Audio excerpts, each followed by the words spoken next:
It's time for Tiger Talk on the Tiger Sports Network. Tiger Talk, live from Tiger Club inside the Robins Center on the Fort Hays State Campus, is brought to you by these premier Tiger sponsors. Golden Belt Bank of Hayes and Ellis, banking one story at a time. The Hayes Med Orthopedic Institute, expertise, technology, compassion, all right here. BTI, your John Deere dealer with locations in Buckland, Great Bend, Greensburg, Hoxie, Ness City, and Pratt. BTI, our family in partnership with your family. Eagle Radio, Hull Broadcasting, and HayesPost.com, keeping our community connected. And The Taco Shop. Order by phone or use the Taco Shop app. Dine in, pick up, or delivery. The Taco Shop. You've never had it so good. Now, Tiger Talk with the voice of the Tigers, Gerard Wellbrock. I'm Dustin Armbruster. Welcome to Tiger Talk on the campus of Fort Hays State University from the Robins Center. Gerard Wellbrock apparently needs a vacation. He skipped out on you and I didn't, so just remember that the next time that you see Gerard. He's off enjoying some time away from Kansas as we get ready for the final show of the 2024-2025 sports season. Couple of notes real quickly. Just about an hour ago, it was announced that Katie Wagner DeGarmo of Fort Hays State, just the 16th student athlete named to the 2024-2025 CSC Academic All-American team for women's basketball. She was named to the second team for Division II, so that came out just about an hour ago. So yet another award for an outstanding Tiger. Also around Fort Hays State, the 20th ranked Fort Hays State baseball team rallied once again to defeat the Washburn Ichabods yesterday, erased a 6-1 deficit to win 10-8 in extra innings. Coach Justin Wicker will be with us here in a little bit. Tigers now 27-10, 21-5 in the MIAA. They complete a sweep of the Ichabods for the first time since 2008. Fort Hays softball fell twice to number 5 ranked Central Oklahoma on Saturday. Now 23-15 overall, 8-10 in the MIAA. Coach Adrian Pilkington will join us in a little bit. UCO now, for what it's worth, is 16-2 in the MIAA, 37-6 overall. Fort Hays State women's golf finished 12th at the MIAA championships held Sunday through Tuesday at Meadowlark Hills Golf Course in Kearney. The Tigers opened the event with a 341 in round one, then had back-to-back rounds of 353. Shayla Nordland led Fort Hays State with rounds of 77, 84, and 82. Those would be my front nine score, so I think it's really good. That tied for 31st. The team now will wait for the regional selection announcement set for Monday, April 28th. Fort Hays State tennis will play its final home match of 2024-2025 today. 3 seniors will be recognized for their contributions to the program, and the MIAA match will be against Nebraska Kearney, 4 o'clock over at the tennis courts. Fort Hays 12-6 overall and 2-4 in the MIAA in tennis. Fort Hays State women's wrestling student athletes Ashlyn Goodwin and Dylan Ritchie were turned into All-Americans at the 2025 USMC Women's National Championships and World Team Trials held April 4th and 6th by USA Wrestling. Both competed in the U20 division. Goodwin finished 6th and Ritchie finished in 8th. Fort Hays State track and field teams turned in several standout performances over the weekend as they split time between the Joe Meeker Classic and Multis in Canyon, Texas, and the KT Woodman Classic in Wichita. The Joe Meeker Classic and Multi saw Annabeth Ballman clear a school record height of 13 feet 9 1/4 inches in the pole vault, breaking her own previous school record from earlier this year. That mark not only earned her first place in the event, but is now ranked second overall in Division II and stands as a provisional qualifier for nationals. In the men's decathlon, Nolan Churchman and Drew Toller finished 2nd and 8th overall, but both of their marks good enough for a provisional mark in the NCAAs also. The pole vault squad made a statement on the men's side, sweeping the top spots. Brady Degis and Josiah Ball were in second place at 15 feet and 7 inches. The men's 4x100 meter relay of Eddie McVeigh, Toby Wallmeyer, Avery Albright, and Hayden Albright crossed the line in 40.71 seconds, good for 6th. They now have a provisional qualifier mark as well. The KT Woodman Classic saw Emily Dirks lead the way with a dominant performance in the women's 5,000. She finished it with a time of 16:55, hitting a provisional qualifying mark as well. And now the Tigers will go to the KU Relays on the 17th and the Coyote Challenge on the 18th. So some really good marks from the track and field team as the temperatures start to warm up a little bit and they get just a little bit better weather to be able to compete in. Well, we're going to take our first break of Tiger Talk. When we come back, we'll talk softball. Coach Adrian Pilkington is with us next on Tiger Talk on 1400 AM, 94.3 FM, KAYS. He bobbles into the 10-5, touchdown. Into the edge, and Hayes High's going to win this football game. Johnny Rigler is on the spot. Fire up the three, and fake it home as it swirls. Launches a three, bang, nothing but net. Second, it's dropped in left field, and we are tied. Has 5 touchdowns. He didn't get there, Hayes High wins in overtime.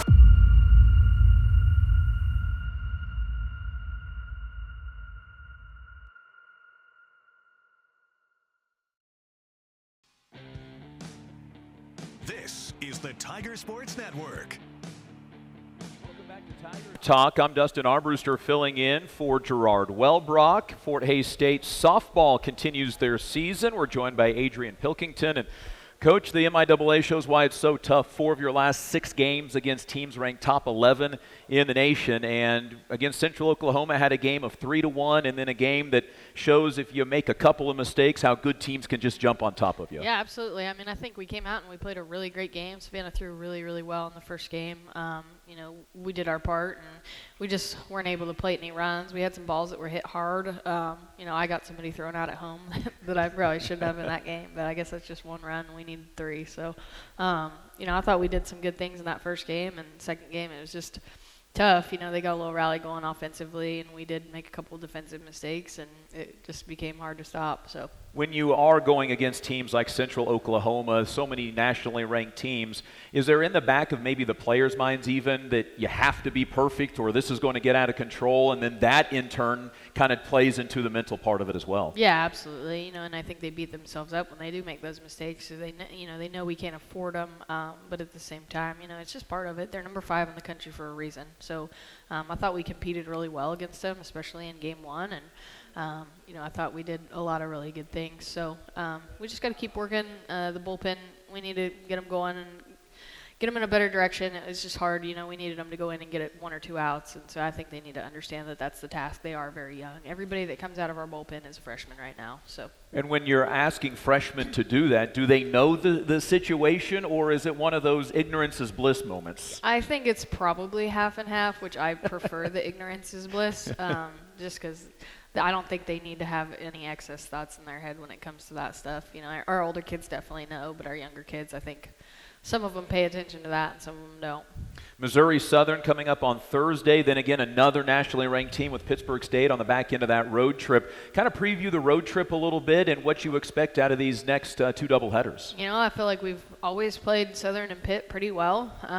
Last year was probably the first year that we didn't keep things as tight as we could have with Pitt, but I think we have a good game plan going in. Of course, it's a little bit tough. We're going on the road in the last weekend before last, but we're just focused on what we need to do offensively, and our pitchers have a good game plan going into the weekend. So it's all just about executing, and we're looking forward to coming out with a good weekend. It's a 4-game swing from 8th place right now to 4th place. So we're just looking at how we can make that jump, and just focused on ourselves at this point. Yeah, I was going to ask about the standings because the MIAA tournament's going to be here in Hays. Of course, your team wants to be a part of that, but have the highest ranking possible. How much do you pay attention to the rankings with the team? I'm sure you're refreshing it every day. Maybe somebody got disqualified and we moved up a spot right. somewhere, but what do you discuss about that with the team? Yeah, we do. We do have it. We have them posted in the locker room. We update them pretty regularly. I think it's important that we know where we're at and we know what we need to do, but I don't think we put a whole lot of emphasis on, hey, this team's this or that. It's just, hey, this is where we're sitting. Again, it's a 4-game swing. This weekend, we have a good weekend. We jump quite a bit in the standings. So that middle is just really, really tight right now. I think right now Southern's sitting with 10 wins and we're sitting with 8. So, and of course, we're going head-to-head with them. So I think the weekend's extremely important for us. Wanted to bring up the MIAA tournament, and as we mentioned, of course, your team hoping to be a part of that, have the highest ranking possible. What can people expect out of the MIAA tournament? Because there's a lot of really good softball that's going to be played here. It'll be a really fun atmosphere. I'm really excited and grateful to be hosting it and just be a part of it because it's such a such a fun vibe when you get to the games. Even if you're watching teams that aren't Fort Hays, it's a really cool atmosphere. It's a fast-paced game, and it's just we all know that one play is super important. So it's a really cool experience, especially for the girls, but fans as well. Come out and watch it, even if it's not the Tigers. It's great softball. What are you tasked with during that time, or do you just get to solely focus on your team? No, I mean, we have some things that we're trying to focus on and, get our field ready and in, top shape, and just some little things cleaning up around our areas. And we'll have to kind of work the turf a little bit. The mounds and the batter's boxes get kind of worn down after games, so we'll have to make sure that we get out there and, fill those turf beads in the sand back in and do some maintenance. But it's pretty minimal. We're focused on us, and we're focused on the games that we have in front of us. We mentioned Missouri Southern on Thursday, road trip still to Pittsburgh on Friday, but you finished with Nebraska Kearney at home on the 26th, and this is the final Tiger Talk. I want to give you an opportunity to maybe brag about some of your seniors a little bit, some of the players that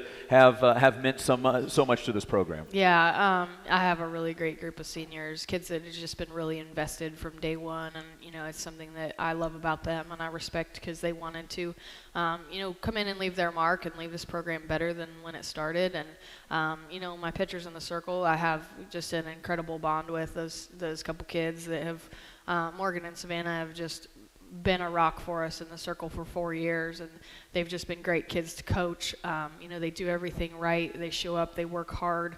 They're great teammates. So it's just so fun to be a part of their success and watch them grow the last 4 years. Madison Pierce is having a great year for us, also a senior, and the catching position is one of those that's not always the most appreciated.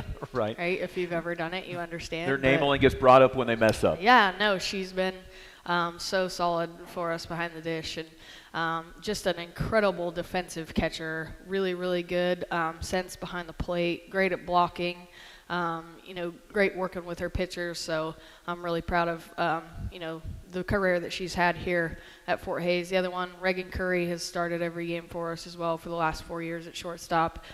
She is an exceptional defensive shortstop. She is probably the best I've coached there, rivaled by Lily Saleh. But she's been just a great kid. She transferred into us at semester from Central Arkansas, and the rest is history. She's done a great job. She was Defensive Player of the Year there in her position last year in the MIAA. So, saves a lot of plays and a lot of games for us. When you have seniors like that are graduating and moving on, does it kind of teach you what you need to recruit out, what you look at for kids from high school, remembering what they were like coming to your program? Yeah, sometimes it's easy to lose perspective of that, right? Because you're seeing them as seniors and you're like, okay, that's where I need them to be. And sometimes there's some growing pains to get a young kid back to that point. But I think it's a great reference point, and that's what you want to build on. And those are the kids at the skill level that you need, which is also hard because I just hate to see them go. The MIAA tournament softball will be $10 per day, $25 for the tournament. All sport pass will not get you in. So if anybody's headed out to Fort Hays State here to watch the tournament with MIAA softball getting underway on April 30th, just be aware of that your all sport pass won't work. Well, Coach, final question, I guess, as you get down towards the end of the season, you mentioned you got some of those seniors, but you got a lot of youth playing. How much of this time of the year is still focused a lot on what Fort Hays State needs to do as maybe opposed to the other team because of where you need to get these young kids yet? Yeah, absolutely. I mean, our primary focus is ourselves and how do we get ourselves, 1% better every single day. And I think our young kids have grown a lot. It helps when you get thrown in the fire, it's fight or flight. Right. So, I think that they've done a good job answering the call and stepping up for us as well. Coach, thanks for the time. Good luck this rest of the season in an MIAA tournament. Yes, sir. Thank you. Coach Adrian Pilkington on Tiger Talk. We'll continue on following this break on 94.3 FM, 1400 AM, KAYS. Being a foster grandparent has definitely given me a purpose in life. Just been so happy, just so much more energy than being at home alone doing nothing but watching TV. It's the best part of my life. Best part of being a foster grandparent volunteer, watching the light up in the kids' eyes. I'm living again, and the foster grandparent did that for me. This is the Tiger Sports Network. You back to the Robins Center, Fort Hays State University, as we get to Tiger Talk. I'm Dustin Armbruster, in for Gerard Wellbrock, who's enjoying a vacation, and he'll be back with some Tiger sports as we get a little bit later into the spring, as we're joined now by baseball. Coach Justin Wickert with us. And Coach, you take on Washburn yesterday. You complete a season sweep of the Ichabods, and you led for a grand total of 3 innings, and yet you sweep the Ichabods. I guess it doesn't matter how many you lead by, but it matters when you lead. Congratulations on the wins. I appreciate it. It was a unique game. We kind of looked up at the end of the game. We realized that I think almost every position player that was with us actually took part and somehow in helping us out there. Tyson Jimenez came in, had a great read, scored a run to actually tie it up. Yala, it was pretty team effort there. So against Northeastern State, you got a run rule victory win in the final game of the series. And anytime you get 6 runs in the bottom of the first inning, it certainly helps out the cause for the pitchers to be able to be a little bit more free on the day. Yeah, that's Larks Park. That was an offensive day. The guys came out ready to go. We dropped that second game. They know they had to come out and produce offensively. And when the wind blows out, runs go up fast in Larks Park. So. On the flip side, against Washburn, you gave up 4 runs in the first inning. Just talk about going back to that Washburn game again, about coming from behind and just it taking all game to do it, because you really didn't get the bats going until late in the game. Yeah, it was a slow start offensively. Flair actually had really good stuff. He just over the middle played a little bit. We went out there when we finally made the change, and the position players that were out there at the mound visit were like, we got you, Flair. So we got him out. We were able to bring Mikey in, and he came in and has a really good changeup, pitched off of it a little bit, gave us some zeros there, gave us a chance to start developing some offense, and then from there just kind of built. So I imagine at this time of the year, like any program, you're really starting to pay attention to the arms, starters, and bullpens. How is everybody getting this late into the season? We got that bye week and had some extended rest on guys. For us, it's just kind of figuring out who's the best to go that day to help us win, and they pitch in a lot of different roles. It's not just being a starter here for some of them. Some of them are bullpen or back-end guys at times, and that continue to develop, and then it really gets solidified as we kind of get ready to go and play after the regular season. But right now it's just go out and find a way to win. So you got 6 guys hitting over 300 right now. Tony Moore at 385, Trey DeGarmo's at 380. And when you can throw guys into the lineup that are going to produce and have consistently produced, it's got to make a certain comfort level just putting that lineup card together each day. Yeah, we don't really talk batting average. For us, it's like the bottom dollar on a business is, are you producing? For us, it's run production. The average for them is it's more quality of bats and what can you do to get on, and then when we get guys in scoring position, go up and drive them in. So, that's pretty good averages, I guess, for them. But they're doing the job, and that's what we worry about. So. Now, I have the standings written down here. I'm going to go ahead and just turn off your mic and your headphones so you can't listen to them, because I know you don't like this. But everybody else, I think, would like to know that you continue to lead the conference standings 21-5, but it's a close race. Central Missouri at 21-6, Pittsburgh State 20-7. And regardless of what you think about the standings or not, it's nice to be part of the conversation, to know that you're doing the things right and you're at least part of this conversation at this time of the year. Yeah, we don't pay attention to the standings. For us, they're irrelevant until the last one comes out. Honestly, with as many seniors as we have, it's their time to go shine. For us, we're just getting to sit back and enjoy watching them play, and that's just kind of the focus, to go out game to game, and everything else will take care of itself. So standings and whatever, that's for people a lot smarter than me. Well, I'm definitely not that, but I just wrote it down. I just don't know what the website said. The website could be wrong for all I know. 3-game series starting with Newman tomorrow. Tell us about the Jets. They've always competed. They usually swing the bat well. They've competed every year that have been here. We know we got to come out there and show up. They got to think they didn't play midweek. We did play midweek, but we got good arms to put up there against them. So it's go out. We're going to need to score runs and just compete the way we do. So. We were talking about this over a little bit before we came on the air, that with the weather maybe being a little iffy this week and that it might change the schedule around, do you look at that now thinking about how it could be a little bit of a schedule change, or do you just play it out however the cards are dealt that way? I called the coach, more just on the bus side of things. we'll for sure play the single on Thursday, and then there is a chance of maybe playing a double on Friday. But all we care about right now is the game tomorrow. So. 3 games, a series against Northwest Missouri State. Pack the Park will be in there as well. We talked with Coach Pilkington. Give you a chance to kind of brag about your seniors with it being the last Tiger Talk. Yeah, it's just tough to think about because there's so many of them, and at this time of year, they're kind of your family away from your family, and my wife holds down the fort and does a great job of that, and it's a good group of guys, man. I love them all. So it's going to be pretty fun to get that Pack the Park experience, and we'll have a senior day. It'll have to be short for everybody because there's like 3,800 of them. So as we roll them on and off, they're all important to us. We love every one of them, but that's going to all be about them again. So. Do you notice the seniors maybe as their career starts to come to this point, do they act any different? Do you notice them maybe just, I don't know, appreciating it, taking it in more, being a little loose or a little tight just because they know that this is the final go for a lot of them? No, I mean, it's a unique team. I mean, literally everything that went on with guys dropping down with injuries and other guys filling a role, pretty much everybody on the team's played some role at some part in the season to get us to where we are. So for them, man, they're enjoying it. It's a real close team. They're just having fun playing together. So. I was told that I needed to be careful with you because, we were going to come up here and you had told me you were going to be short with everything and everybody was warning me, but you're a much better looking guy than what everybody was trying to tell me. So, see, there we go. I got the laugh, Matt. I don't know, where's Matt Cook at? Because he said my job was to get you to laugh today and smile. So there we go. It just took me to talk about your looks a little bit. Yeah. Talk about this season as a whole as you just kind of get ready to look down the barrel of this. Obviously, it's been a really, really good season, and now you're just trying to continue that. What's it take to just keep this momentum going to the end of the regular season? I mean, now it's just routine. A lot of the work's been put in. For me, it's just get out of the way of progress so the players go do it.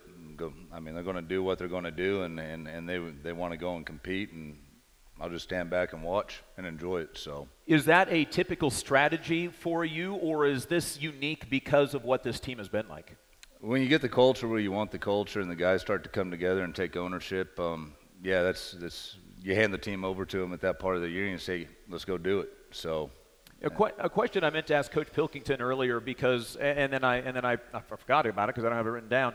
But you get baseball, softball are unique because of when the recruiting has to happen. Your season happening the same time everybody else's season is happening. How do you get out and recruit while also playing the sheer number of games that college baseball requires?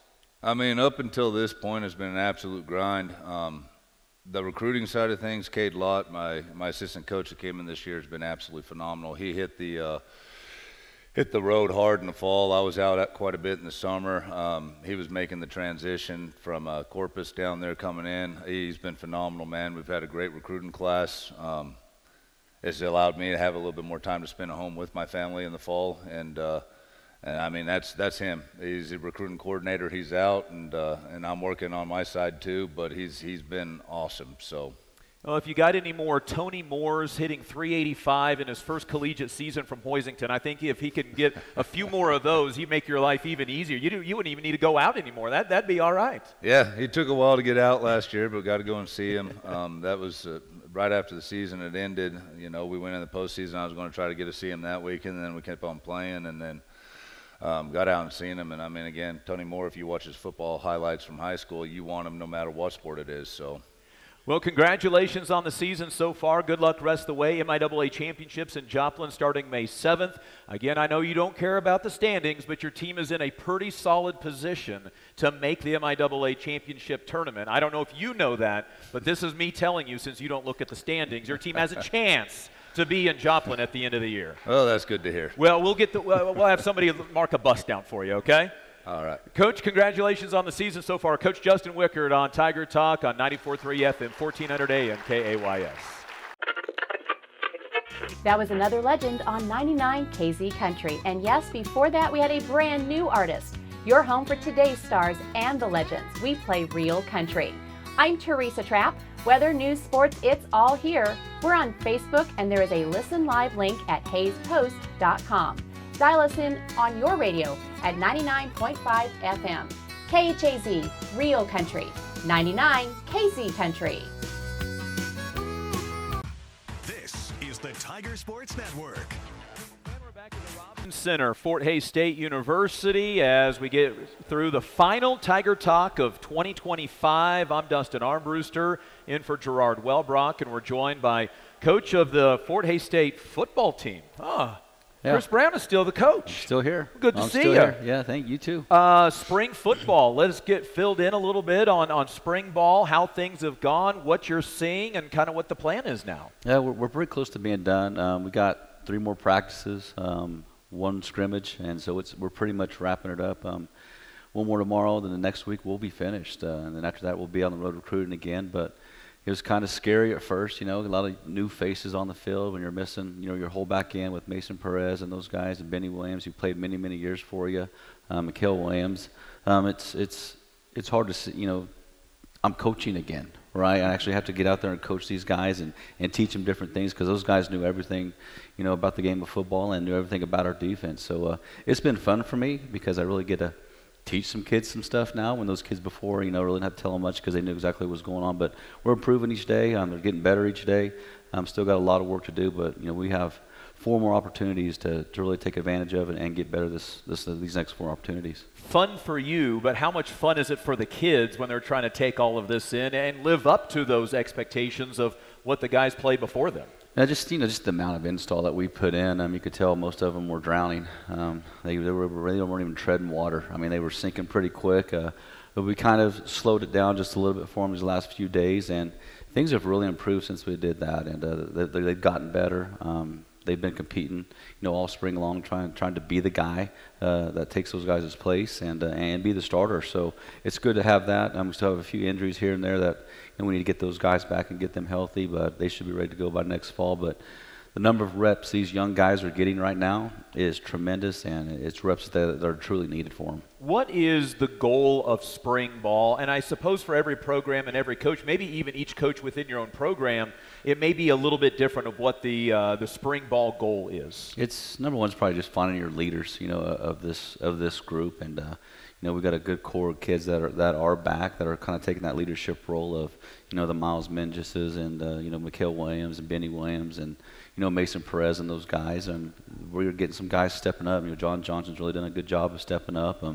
Jackson's not really practicing this spring, but he's still stepping in that leadership role and helping these young kids out as well. And offensively, we got Caleb Heavner and then Ryan Allen on that side of the ball, really taking charge with and Josh Shaw too with the offensive line. So number one is just finding that leadership and making sure we're holding kids accountable.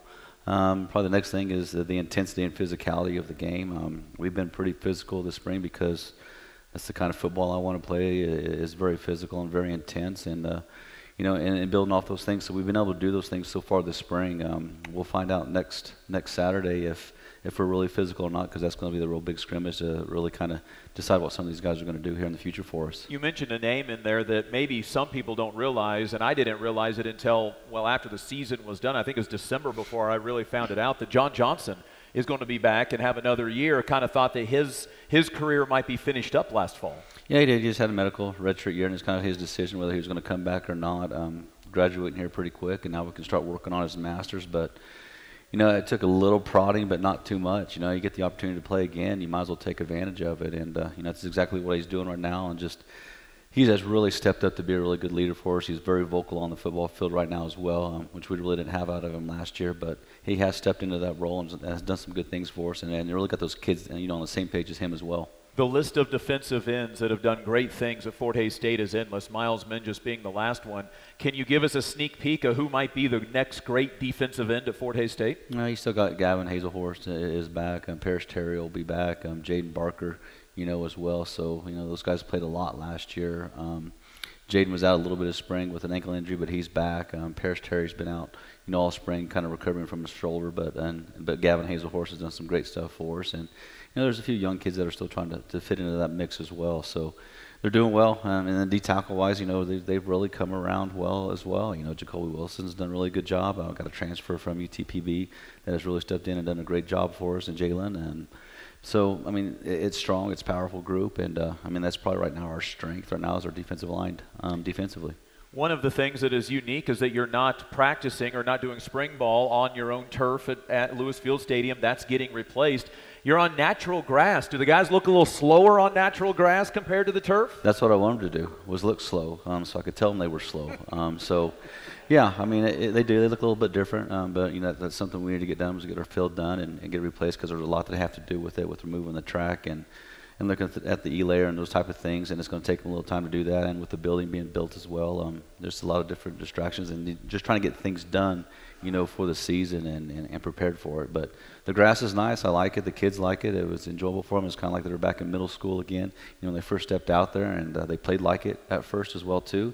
But they're starting to come around to the grass and getting used to it. But it's been pretty good for us. Well, what kind of update can you give us on the building that's going into the south end at Lewis Field Stadium? It's close. They locked the doors on me, so I can't get in there anymore. So that kind of stinks. Well, I think that's because somebody snuck in here not too long ago.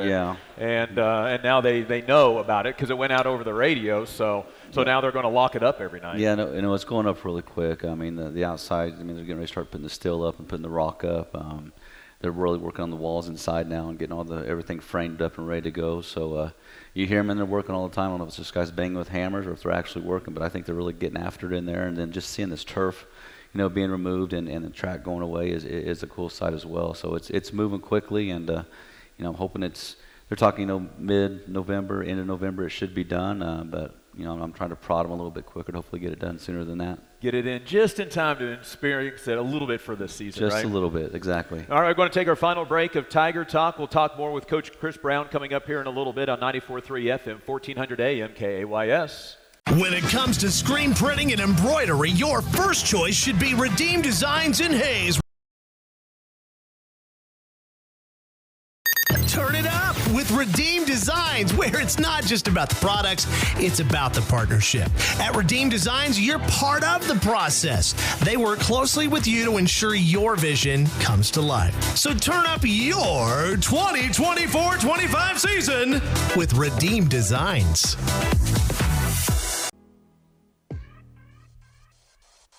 This is the Tiger Sports Network. The final show for 2024-2025 of Tiger Talk. I'm Dustin Armbruster filling in for Gerard Wellbrock, and we'll finish things off with Coach Chris Brown. And I know one of the big things coming up in college football is the roster cut down, and I don't know what the official name of it is, but the Division I programs can't be above 105 kids as of sometime in May. How does that affect how a program like Fort Hays State or the rest of the MIAA and Division II go about things? I mean, I think it's really going to help, our conference especially, being in the D2 conference, because those kids need to find a place. They need to find a home. I think it's even at the FCS level, they got to have that number as well. So there's going to be a lot of kids, coming here in May that don't have a home, don't have a place to go. So, hopefully that gives us an opportunity to go get some kids that we need at certain positions, because I know we do need to fill a couple holes here and there, offensively and defensively. But it's a bad deal for those kids too. It's hard to go to school for an opportunity, whether it's walking on or getting a scholarship, and then you get cut down to 105, and now you got to go find another home, which is hard on those kids. And I feel bad for them, but I feel good for us because now we can go get those kids and bring them to Tigerland and make them part of our family as well. I don't know if there's any recruiting violations, but are you able to kind of find out some of the kids that may be in that cut down, or do you have an idea so that at least you have a list of guys that's like, okay, we'll see if this person becomes available or that one at different schools? Yeah, there are kids that we recruited, before that went on to other schools as well, and you're wondering if they're kind of in that mix of kids that might get cut, so they're on our radar, and we're just kind of waiting for that day, for it to happen, and then entering the portal and all those things as well. But the portal is something that you check every single day to see what kids are in it, and of course you got Twitter, X, whatever you want to call it now, and kids post their stuff all the time on there, so we're finding a bunch of kids that way as well. So yeah, it's just got to kind of wait and see what happens and see which ones get cut and let loose and then get on them right away. It's going to crash the transfer portal, isn't it? Because all these kids are going to become available from hundreds of programs. Yeah, there's thousands of kids in there already, and now we're just going to add thousands of more kids to this thing already, again. And some kids are going to get lost in the transition, so we just got to make sure we find the right ones that fit us and fit our culture and what our team's about, and kids that can really help us propel this team to being a national contender. So hopefully we can find them, but I know there's going to be a lot of schools after the same kids that we will be, so it's going to be a battle to get them here. Did that affect the way that you recruited this winter, knowing that this was going to be coming in May. Yeah, you always you had to keep a few scholarships available just because you knew this was going to happen. You know, there's going to be some really good kids that were going to be let go. So, we had to keep some. I mean, there's some other kids that we wanted to sign, but you couldn't do it because of what was getting ready to happen. And these kids are kind of seasoned. They're kind of ready. They've been in a good program already. They've been disciplined. They've worked hard in the weight room, and these kids are ready to play. Where sometimes as junior college kids, not quite ready yet because of the discipline and the weight room stuff, and just the change of offense or defense. So, but it's going to be good for us. I'm excited about it, and I'm ready to get out there and wait for this thing to happen, and then let's go get these kids. Both levels, you mentioned Division I have to get cut down to that 105. Is there any restriction at the Division II level? Not right now. No, there's not, and I don't know if there ever will be, but I'm sure at some point it's going to trickle down. So pretty soon it's going to. I mean, it's just a mess out there right now, and we got to find a way to with NCAA and in the MIAA connection with Mike Racy, being our commissioner of trying to find ways to fix these things that are going on right now in college athletics. Because it's hard on coaches because you have to recruit your own kids every single year too to come back to you. So we got to fix something and figure it out. But I'm ready for this 105 to hit so we can get some of these kids. Well, I'm sure we could go on for another hour about this particular topic, but want to make sure you get an invite out to everybody that would like to come out and watch the spring game. I don't know if game's the right word or not, but you're going to have a spring game next Saturday. Yeah, we are. Next Saturday, the 26th at 11:30. It's going to be at Hayes High on their field on the turf. So we do give our kids a little bit of time on the turf, so this will be our second time out there on the turf. But it's still a good atmosphere, still a good place to be. There's stands out there as well that you can sit in and watch our guys. But we'll start at 11:30 on the 26th, and hopefully we put on a good showing. You'll get to see a lot of our young kids and some of our older ones as well. But it'll probably be more of just seeing what these young kids got and seeing a lot of our 2s and 3s just to kind of see if they're ready to play next year. What kind of competition level do you have at something like that? Because I'm sure there are programs that only go to thud. There's some that go to the extreme and have a full game. What does Fort Hays State do? Won't be any kickoff or kickoff return, but we'll work our punt block unit. It's gonna be a live scrimmage except for the quarterback. But everything else is let's go get after it and play physical and have fun and put on a show. So hopefully our kids do that. You learn a lot about some of the kids because it's not the typical Saturday environment in front of Lewis Field Stadium where you got to kind of create your own energy with this type of scrimmage. Yeah, they do. They got to have their own energy. They got to bring their own excitement. They got to have some intensity as well. And this is kind of their last opportunity to be evaluated by our coaching staff and kind of see where they fit in, for the next year. And there might be a few kids that might possibly get cut here and there, but we need really good players to step on the field and do good things for us because we're used to winning and we want to win, so we got to find the right kids to help us win games. All right, Coach, thanks for the time as the spring season starts to wind down for you, and good luck in the spring game next Saturday. Yes, sir. Thank you. Once again, Chris Brown for Fort Hays State University football. Thanks to Adrian Pilkington and Justin Wickert as well as we wind down the final Tiger Talk for 24-25. I'm Dustin Armbruster for Gerard Wellbrock. Again, MIAA softball tournament in Hayes coming up, $10 per day, $25 for the tournament. All sport pass won't work. Hope to see you out there, create a great environment, and hopefully welcome back the MIAA for more events here in Hayes, Kansas. For Gerard Wellbrock and Jordan Schaefer, Vivian Leiker at the KAYS studio, I'm Dustin Armbruster for Tiger Talk on 94.3 FM, 1400 AM KAYS. Tiger Talk, live from Tiger Club inside the Robins Center on the Fort Hays State Campus.